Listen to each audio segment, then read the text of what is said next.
Everything that I do, I design to approach from my driver's side of my truck. So everything is facing left for me, okay?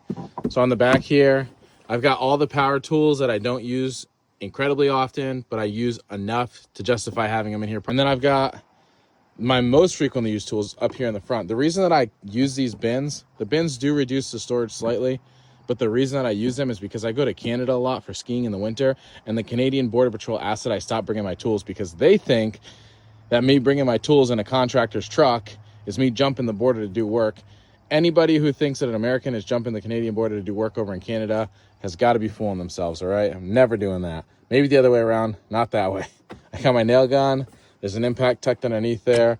I got my skill saw, and then I keep my most valuable hand tools. It's a bunch of different tools that I use almost every single day. That's what I keep on my left side. That's my everyday power tool drawer.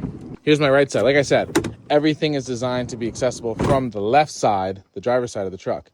In the way back, I've got extra fasteners. I've got some chargers. I got some extra gas cans for my PAS load. Just a bunch of miscellaneous hand tools that I use often enough to justify having them on me, but not so often that I need them accessible every day. And what nice thing is, to get access to them, I can just take that bin, pop it out, slide that whole bin forward with ease.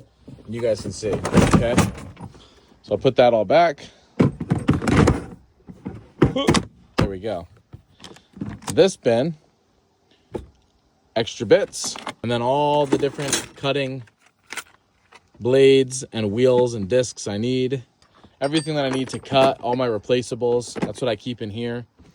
The last thing, you guys could probably guess it by now. Boom, tool belt. I got a Diamondback setup. Maybe I'll show you guys that in a different video. Comment if you're interested in that. But that's what I keep.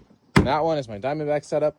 And then I'll quickly show you, because I honestly don't really use these drawers much. I actually took this one out so that I could slide my levels right there. And then I keep a little broom with me. You always need a broom. Do a good job cleaning up at customers' houses. They appreciate it significantly. But this one I do use right here. Ooh, I just throw a bunch of ratchet straps and bungee cords in there.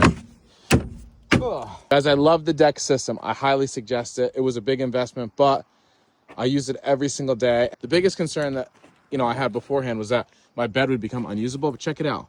For me, because I'm kind of short and my truck's kind of tall, I actually think it makes my bed more usable because I can just reach in without breaking my back. I stopped having to climb up on my tires all the time to get stuff from inside my bed. I don't have to worry about crap getting caked up into the corners of my